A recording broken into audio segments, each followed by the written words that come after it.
Obligations. We all have obligations, don't we, in life?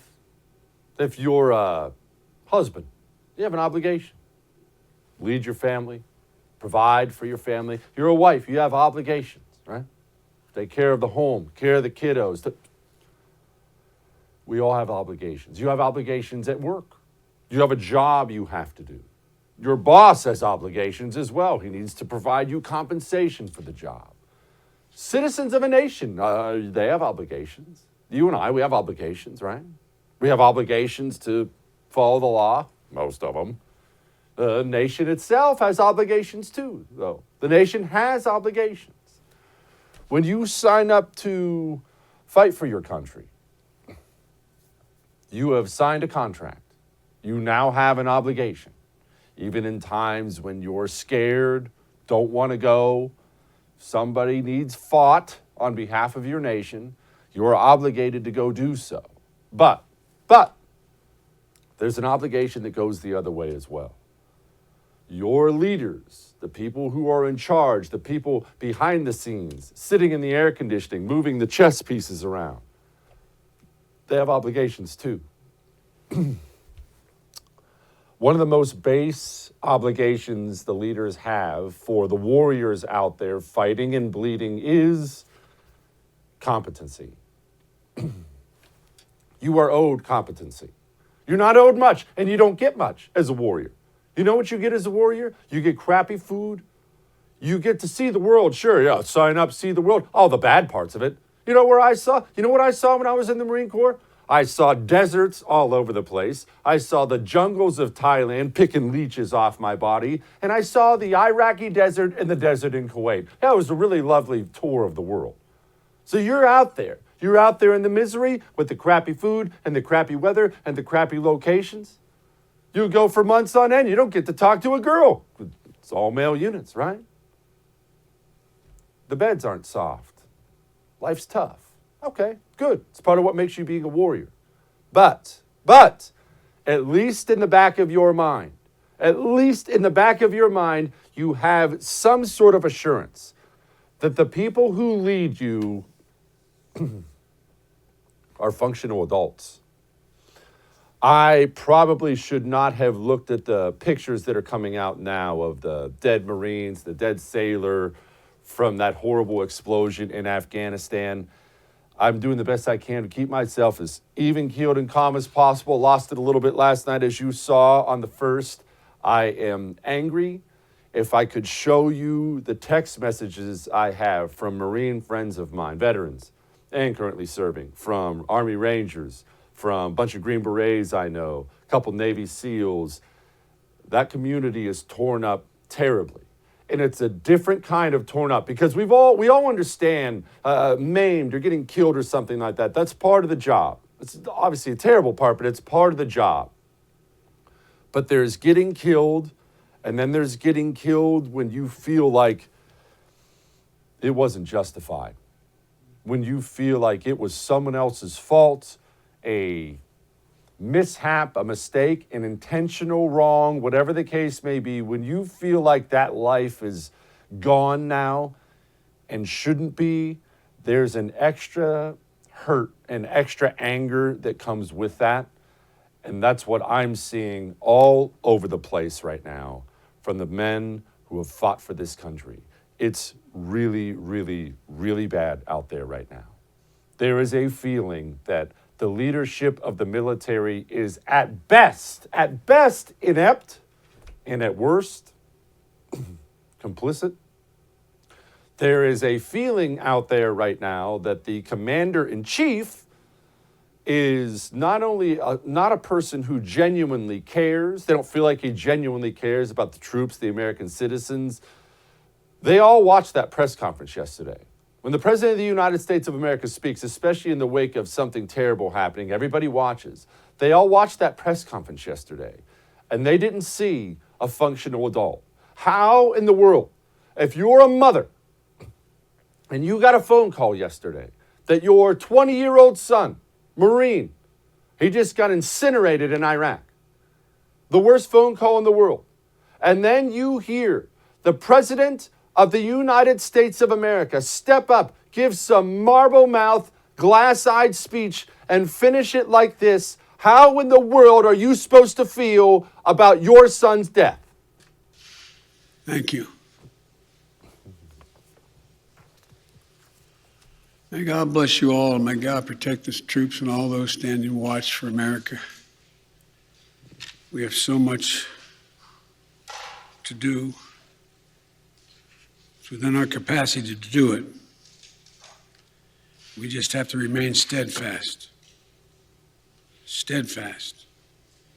We will complete our mission, and we will continue after our troops have withdrawn to find means by which we can find any American who wishes to get out of Afghanistan.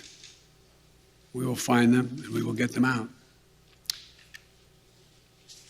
Ladies and gentlemen, they gave me a list here. The first person I was instructed to call on was Kelly O'Donnell of NBC. That's the commander-in-chief? That's the man at the top? That's what I have to hear as a father, hearing that my son just died? A wife somewhere has to watch the news and see that's the commander-in-chief, the man making the decisions after my son just got killed in Afghanistan? Does that seem like the nation is fulfilling its obligations to the warriors? Or does it seem like the nation has completely abandoned the people who fight for it? And by the way, I've seen a lot of this in the past couple days, and if I have to hear this one more time, my head is just going to pop off. I've seen a lot of people saying, you really have to give it to the media. Boy, they've finally been holding Biden. They've been holding him to task. They've really been going after him about Afghanistan. No. The President of the United States of America just, hang on. I just got to look through some stuff. All right, they gave me a list. I've been instructed on. That's how he went to his first question. Why is that reporter who hears the president talking like that, I was instructed to call on, why does that reporter then ask some random question? Don't even pretend to be a reporter. When you're a reporter and you hear the president say, I was instructed to call on, your response is, instructed by whom, Mr. President? Mr. President, are you not in charge? You are the chief executive, that you were elected. You're the commander-in-chief, and you just said you were instructed. Mr. President, I'm sorry, I have to ask. I have to set my question aside. Could you please elaborate for all of America and the world? Who's instructing you? Who's running the country? And don't the families of those dead Marines and that dead sailor and those dead soldiers, don't they deserve to know? Don't they deserve to know who's running the United States of America? This cannot continue. This cannot continue. And thank God for Peter Doocy. 12 Marines are dead. You said the buck stops with you. Do you bear any responsibility for the way that things have unfolded in the last 2 weeks? I bear responsibility for fundamentally all that's happened of late. But here's the deal. You know, I wish you'd one day say these things. You know as well as I do that the former president made a deal with the Taliban that he would get all American forces out of Afghanistan by May 1. In return, the commitment was made, and that was a year before. In return, he was given a commitment that the Taliban would continue to attack others, but would not attack any American forces. Remember that? I'm being serious. No, I'm asking you a question. Because before... No, wait a minute. I'm asking you a question. Is that accurate, to the best of your knowledge? What? I don't think that the issue that, do you think that people have an issue with pulling out of Afghanistan by just the way that things have happened? I think. That's our commander-in-chief. That's our commander-in-chief finally stepping up to the microphone to speak hours after our people were dead. We waited all day for that crap. Can you believe this is what we've gotten? And remember what I've told you about these people? And I meant every single word of it every time I've said. There's no patriotism. Not with Joe Biden, not with anyone who surrounds him. No patriotism. They're out there yesterday. They're cracking jokes. I'll take a few more questions, but you, sir. I wanted to ask you, That's okay. you say that. Wait. Let me take the one question from the most interesting guy that I know in the press. That's you. It's fun, right? The most interesting guy, just palling around. It's a great day. We're just a press conference because they don't care. I mean, you see it all over the place. They genuinely do not care.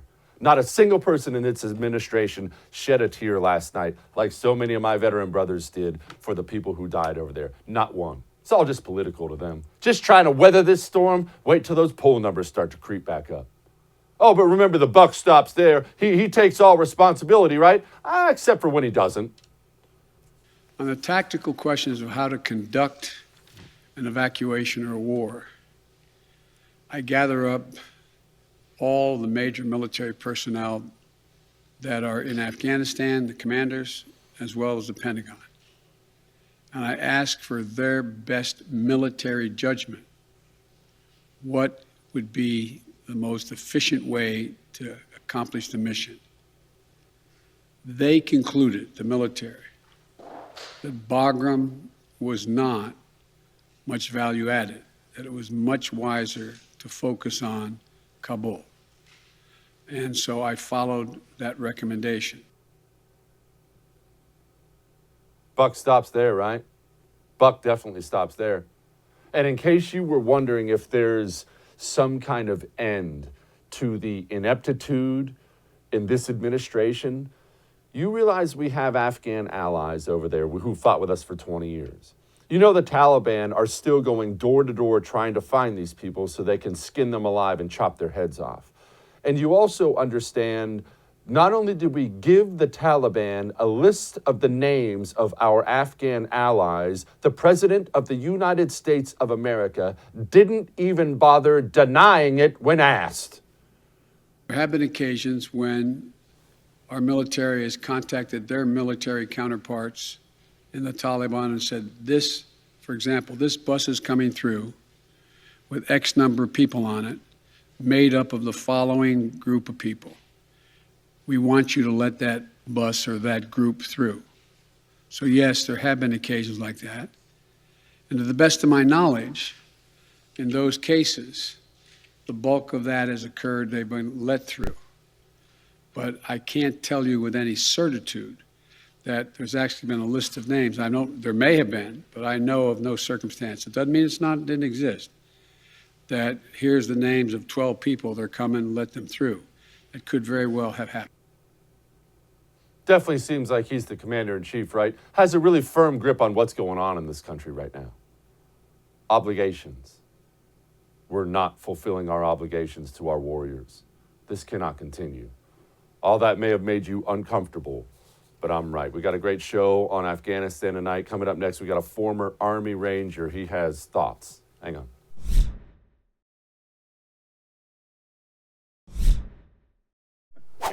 Did the president, based on his public comments over the last few days, did the president see this coming? Well, I think what you have seen the president say, and many members of our military and our national security team say, is that we have been closely watching and assessing the threat of ISIS-K, and that we have had increasing concern about that threat growing over the last couple of days. So this has been a concern that we have been watching, and we saw, of course, the tragic events happen today. And Joining me now to talk about that idiocy and several other things is Tom Armenta. He's a former Army Ranger, and as much as it pains me to say it, that probably means he knows more about taking airports than anyone else in the world. He's also the co-author of a book, The 20-Year War. Tom, okay, they were warned, and I get a bunch of political speech from this. Well, we took it under advisement. We certainly heard it. What does that actually mean? Because now I have people dead. Well, let's go all the way back, because right now what we're watching with this administration is a stunning, in real time, if you don't learn from history, you're destined to repeat it. When I talk to all of your viewers, all of your audience, and I say October 3rd and 4th, 1993, everyone goes Black Hawk Down. They know exactly what it is. Well, what most people don't realize is that about 2 weeks after that, Osama bin Laden, then the fledgling leader of this little tiny thing known as Al-Qaeda, released what he called the Paper Tiger Doctrine. And in it, he says, if we can make Americans see themselves bleed on CNN, they will fold like a paper tiger. And then he tried to bomb some embassies. Nothing. Then we bombed the USS Cole. Nothing. Finally, it was 9/11, and then we reacted. So what we're seeing right now in real time is we leave Bagram, which, by the way, you think 2 more airstrips wouldn't be really handy right now? Because I do. Nothing. Now ISIS-K does this, and we're getting these, oh, well, we were watching it or we were monitoring it. Like, please, this is literally history repeating itself in real time for this administration, and it's appalling. Tom, will you please explain for people who don't understand? I explained a bit of it yesterday on my radio show. The difference in security between an airport, Kabul airport, and Bagram. The reason why ISIS can pull this off at a place like Kabul and not a place like Bagram. Well, the one thing that I would say is no security for something that's a fixed point like that is absolute. But in the case of Bagram, we've been there since the absolute very beginning. That is the closest thing that we are ever going to have to home field advantage in all of Afghanistan is Bagram Airfield. It's 2 sites. We always controlled it. I mean, I used to run around that thing in 02 and 04 to get my PT in. Like, we know that ground better than anything. In the case of Karzai International, 1, you have the civilian side, and then 2, you have the military side. So already you have a lack of full control. Then you're in a much more densely populated area in the sense that it's smack dab in the middle of the city, if you take a look at the map, whereas Bagram does have some standoff. You can control access to it in a much more efficient and effective manner. Tom, I'm going to play you this John Kirby soundbite, and I'm still wrapping my mind around the reality of it. Here's Kirby. In terms of ISIS-K, how many ISIS-K prisoners were left at Bagram and are believed to have been released from the prison there, and why weren't they removed before the U.S. pulled out to someplace like Gitmo? Well, I don't know the exact number. Clearly, it's in the thousands when you consider both prisons, because both of them were taken over by the Taliban and emptied. But I couldn't give you a precise figure. Definitely seems like they have a good handle on things. Just want to clarify this for everybody listening. We had a bunch of ISIS guys in our hands, and then we just left Bagram, and what? We just left them some playing cards and food and water? Tom, is that what we did? I think we left them the keys so they could just open up the doors and waltz out. Like, I mean, this is one of those points that myself and a lot of other veterans and a lot of other guys that have done the job I used to do have all been like, some things are worse than others, right, Jesse? Like, you make a mistake and sometimes you can walk it back. They just let a decade, like the post-Osama bin Laden, how are we going to do this? A decade worth of people that weren't quite the worst of the worst to get themselves dropped into Gitmo, but certainly bad enough that we don't ever want them on the streets again, so we threw them in a dark hole, and locked it up, out. And then the other thing that I find just fascinating is this administration continues to rely on the Taliban for American security, which is a whole other thing that could be its own 20-minute segment. We are now listening to the Taliban trying to spin their own PR of like, oh yeah, we didn't sanction these guys. Now, ISIS-K and the Taliban don't particularly like each other, but are we really surprised the enemy of my enemy is my friend right now? Because I'm not. Why don't they like each other? Oh, so that's one part control of the organization, of the country in the Taliban. One part access to the money, the opium, the illicit activities there. Another part of just the radicalization and the evolution of the mutation of what they believe that they claim is Islam, which if you followed that religion for all 30 seconds, you realize it absolutely isn't. It's those ideals. It really just boils down to who can control what. Will you explain the opium angle? I think a lot of people, they maybe have seen a snippet or two of it on the internet, but they don't really truly understand. Tom, please explain. So if you go all the way back to 2001, one of the biggest sort of subtext there is that roughly 85%, I think I've got that stat right, I have to double check it, but well over 80% of the world's opium all came out of Afghanistan. Afghanistan has no cash crops to speak of. It's incredibly poor, significantly under the poverty line, and its major form of financial revenue, quite frankly, was through the opium trade. And the new wrinkle to that, and the even worse thing, and they're not even being cute or trying to hide this, by the way, is the major transit for that now is through the Haqqani network in tribal regions of Pakistan. There are already pictures all over the internet. As a matter of fact, one went viral where someone's like, oh, look at the 511 hat on this guy. They're trying to pretend like they're Americans. Ha, ha, ha. He's guarding Haqqani. They're in a Taliban meeting right there. It's absurd. Like, you have two of the world's biggest problematic drug traffickers in a room at the same time, and they're like, oh, yes, we're 100% working together. All right, this book, The 20-Year War, it chronicles 71 veterans of the war in Afghanistan. Look, I never stepped foot in Afghanistan. I was an Iraq guy. You were. The floor is yours for a minute. What are you going through at the moment? So actually, the book's people all across the global war on terror. We've got some people in Afghanistan, some people that went to Iraq like you did both, some more of the Africa stuff. You know, it's really for everyone. It's a beautiful portrait book. It's right there. There's the capitalist in me. How am I feeling right now? I'm upset. And I'm upset because I can't understand why the administration continues to make the decisions that it does, and why it continues to try and repeat history in the worst way on earth that led to the deadliest attack in American history, because that's exactly what they're doing. And I don't understand why. I don't, whether he's not listening to his advisors, whether he is not paying attention. I don't get it. And I'm just upset. Like, I'm just angry at this point. It's like, how much do all of the people that know what's going on have to keep spitting and screaming into the wind before maybe he kind of listens? Or can we at least get him to, like, not do a press conference the way that he did yesterday? Because here's one other thing for you, Jesse, that I don't think actually, I know people don't understand. So let me put this one out there, because this is the thing that makes me the angriest. I think it's the most vile thing this administration is doing. And I don't say that lightly. You notice how every single time they say, every American who wants to leave, like, we'll get everyone who wants to leave. Like, you hear that all the time, right? You want to know why he's saying that? Because, and right now, in real time, I am trying to get a man who's got an American passport out, his 16-year-old brother, okay? That man was under the impression that his 16-year-old brother, a child, the only family that he has, could not get out with him on his American passport. So right now, there are hundreds of Americans trying to make that exact same choice.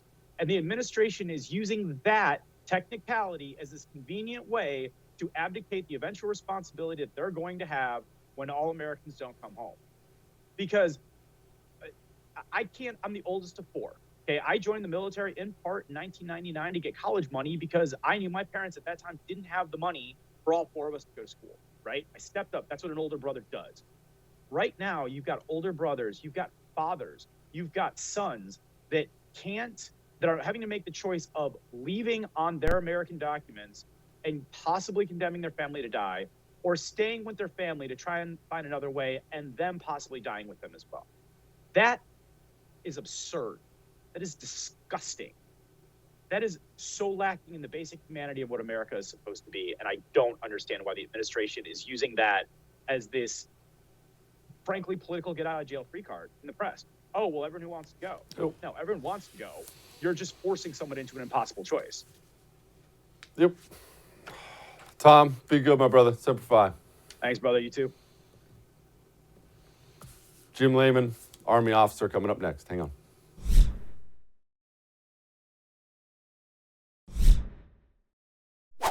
And so there's a lot of reasons why they have reached out, not just to us, but to others, as to why it would be continued in their interest to get more of the personnel we want to get out. We can locate them. Now, there's not many left that we can assess that want to come out.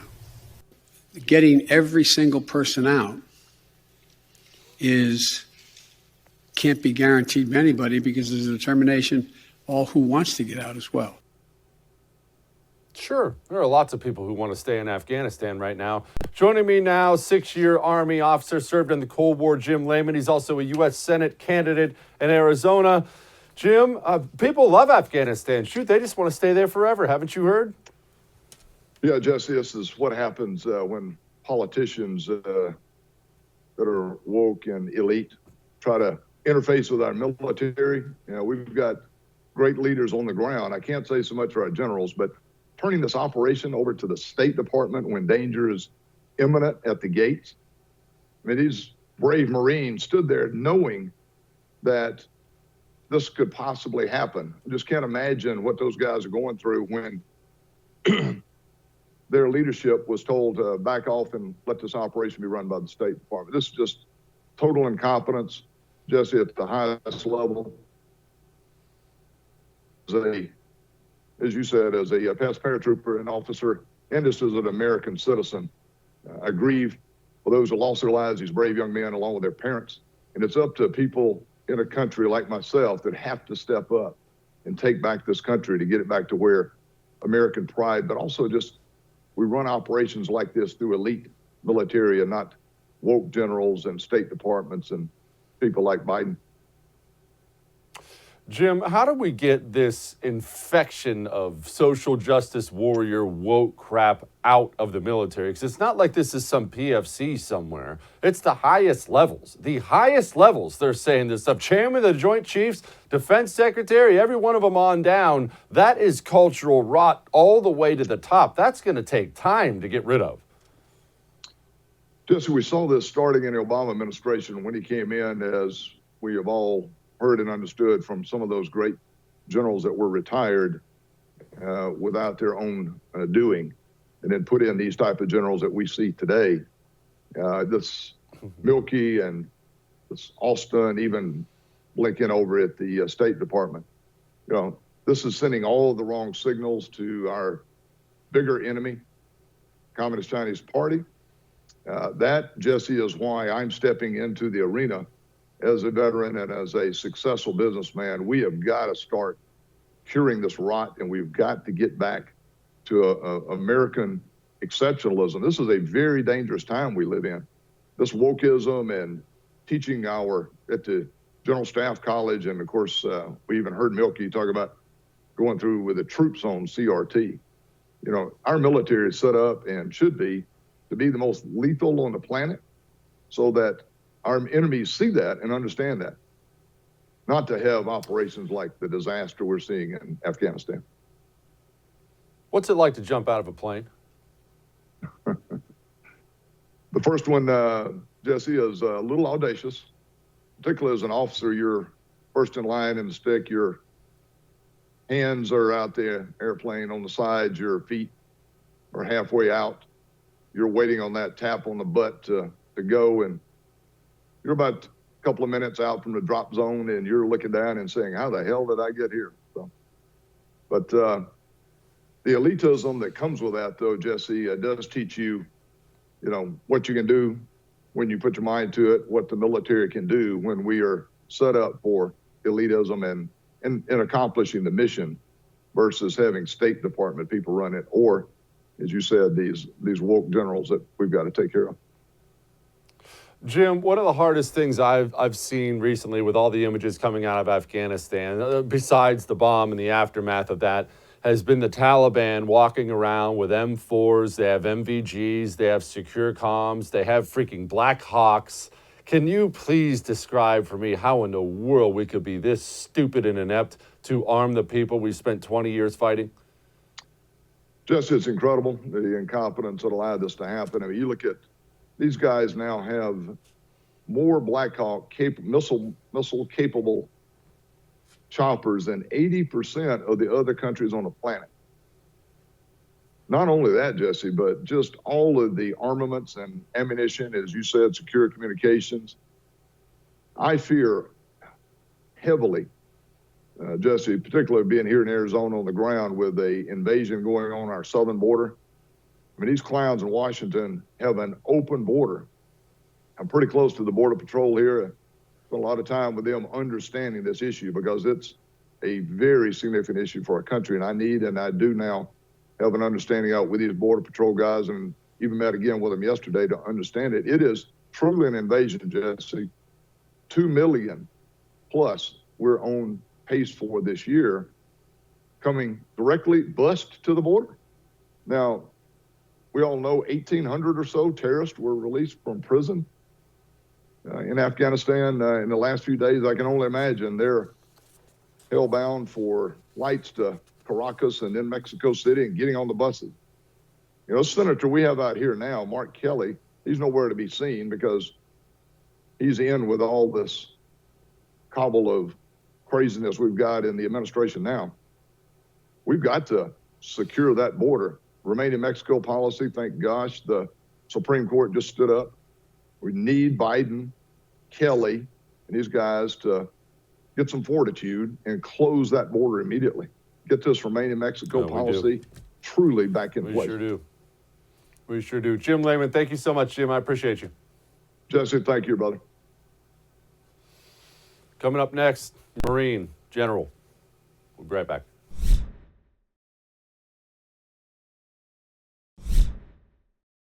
Our work is not done in Afghanistan. I know we'll be removing our troops by a certain date, but the bottom line is our work is not done. We're going to have to go after ISIS. We're going to have to go back in to get ISIS. We're probably going to have to go back in when Al-Qaeda resurrects itself, as they will with this Taliban.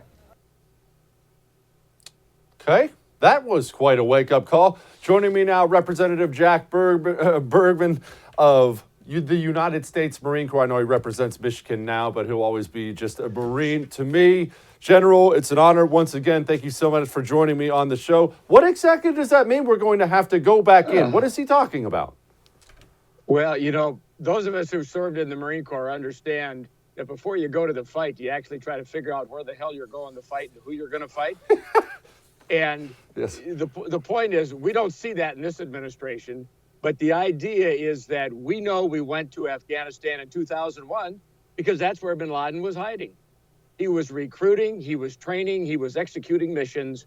And the fact of the matter is, that hasn't changed, whether it's Al-Qaeda, whether it's ISIS, whether it's ISIS-K, whether it's Taliban.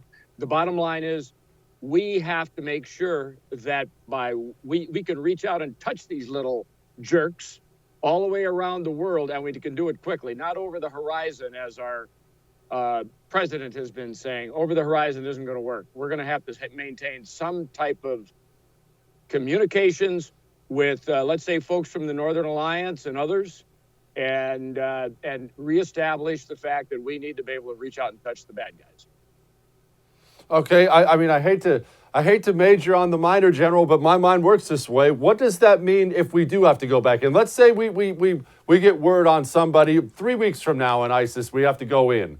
How do we do that? Where do we do that from? Are we stuck in the valley? Is that where we're stuck up at the Northern Alliance trying to launch missions from there? Because I don't know where else we're supposed to do it. Well, let's put it this way. Under the current administration, you know, when you don't know where you're going or how you're going to go there, any road will get you there. And that's what we've been seeing here the last few weeks. I mean, it is, I know that you understand about what I'm about to say, because we've got too many Biden bureaucrat bunker bunnies making decisions for Marines in the fight. We do, General, and I'll be frank with you. I know it probably has been for you as well. It's been a pretty rough 24 hours. Now we have the names coming out of Marines that perished there. Obviously, a doc perished there. A couple soldiers perished there. And obviously, as you know, dying is part of the profession. It is part of the profession. But you at least expect when you're out there bleeding and dying and sweating and all these things that you have competent leadership that is at least attempting to do right by you. And I don't feel like these Marines and their families now have that assurance, and it steams me to no end. Well, you know, you're kinder than I am, because I went from sickened to disgusted to basically thoroughly pissed, because you never send anyone to the fight without giving them everything that they need to win. And we train We train to fight until the end, but we don't quit. But we got a bunch of quitters sitting in D.C. right now who are occupying positions of authority. And let's face it, State Department has failed abysmally for a long time because they're the lead dog. DOD is largely in support of a lot of activities, but the State Department, since we even were in Iraq, in the green zone, State Department, again, bunker bunnies, refused to deploy because they said, no, I hired onto the State Department to sit behind a desk in D.C. I'm sorry, either step up or get out. Can you explain for people who don't understand what that means, how the differences between DOD and State Department and these bunker bunnies, like you call them, these people who've never left the air conditioning, making decisions for the people who are actually out there on the ground? Can you explain the differences, please? State Department is, when you think of the first Secretary of State, Thomas Jefferson, by and large in charge of worldwide diplomacy, worldwide operations on behalf of the United States government, and to ensure that we know what is going on outside of the embassies in whatever country we're in. State Department, it's its job to be that pointy end of the spear before the shooting starts. But State Department has, over the last few decades, has lost focus on what their mission really is when it comes to a 21st century threat that involves the internet. This is not the Tripoli pirates, if you will. This is 21st century, very serious threat, largely involving the internet and largely involving non-nation state actors that don't play by any rules that we used to play by, if you will, in international diplomacy. General, I have to play this little clip from Jen Psaki, and I'll tell you what, I watched that press conference yesterday, and I have some of these same questions. 2 Republican senators so far have called on the president to resign over the attacks in Afghanistan today. What's the White House's response to that? I would say first, this is a day where U.S. service members, 12 of them, lost their lives at the hands of terrorists. It's not a day for politics, and we would expect that any American, whether they're elected or not, would stand with us in our commitment to going after and fighting and killing those terrorists wherever they live, and to honoring the memory of service members, and that's what this day is for. General, forgetting just about the incompetence of what we've seen and how it got our guys killed, the President of the United States of America, please forgive me, does not seem like a functional adult. That was not a fully functional human being at that press conference yesterday, and he's the commander-in-chief. I'm not trying to be a glib about this. I'm not even trying to be just right versus left. That human being can't lead the United States of America. Let me make a comment about people who have, there are 51 commanders-in-chief in the United States of America, the president and 50 governors. They are elected to lead, be the commander-in-chief of either their state or the country.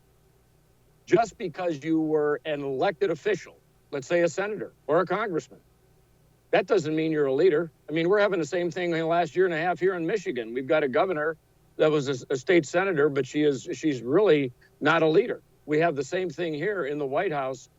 And if you remember, not too long ago, when Robert Gates' book came out, talked about how Senator Biden and then Vice President Biden has been on the wrong side of foreign policy decisions almost exclusively during his entire 50 years in Washington, D.C. The only difference now, it didn't matter when he wasn't in charge. Well, it matters now when he's the president. It matters that he's not capable. It does. It matters a lot. And finally, General, I have to ask, Milley, Austin, I don't know if you have history with these guys. It's not my business, but we do have to have some accountability on the military end too, right? I mean, military leadership is not exactly what we want it to be anymore. This has been completely embarrassing, top to bottom, not just Joe Biden. Well, absolutely. Military, we understand in the military where if you want, you can delegate authority down your chain, but you cannot delegate responsibility. And with that responsibility comes the accountability. General Milley knows that. Secretary Austin knows that. They need to refocus the Defense Department on things like war fighting not critical race theory, not transgender identification, modification, all that stuff. It's time for the Department of Defense to get its act together when it comes to warfighting. General, thank you so much, and Semper Fi, sir. Semper Fi, Jesse. Coming up, we got final thoughts. I have a couple. Hang on.